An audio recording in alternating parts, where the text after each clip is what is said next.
ছোট্ট মেয়ে ছিল, নাম নিহারিকা। সে খুব হাসিখুশি আর পরিশ্রমী। সারাদিন খেলাধুলার পাশাপাশি সে সব সময় মাকে সাহায্য করতে ভালোবাসত।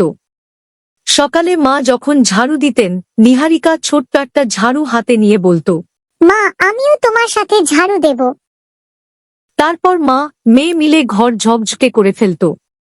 মা যখন ফুল গাছে পানি দিতেন, নিহারিকা ছোট্ট কলসিতে পানি নিয়ে বলতো, এবার এই গাছে আমি পানি দেব। তখন ফুলগুলো যেন আনন্দে হেসে উঠত। একদিন মা কাপড় ভাঁজ করছিলেন। নিহারিকা এগিয়ে এসে বলল, মা, আমি ছোট কাপড়গুলো ভাঁজ করব। মা অবাক হয়ে দেখলেন নিহারিকা খুব সুন্দর করে রুমাল আর ছোট জামাগুলো ভাঁজ করছে। বিকেলে খেলার আগে সে মাকে জিজ্ঞেস করত, মা, আমি যদি তোমাকে সাহায্য করি তবে তুমি খুশি হবে তো?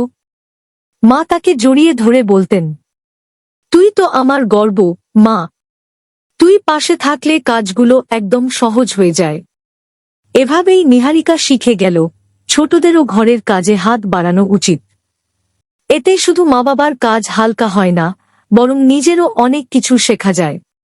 এই গল্প থেকে বাচ্চারা বুঝতে পারবে অন্যকে সাহায্য করা আনন্দের কাজ, আর ছোটরা চাইলে পরিবারের জন্য অনেক কিছু করতে পারে।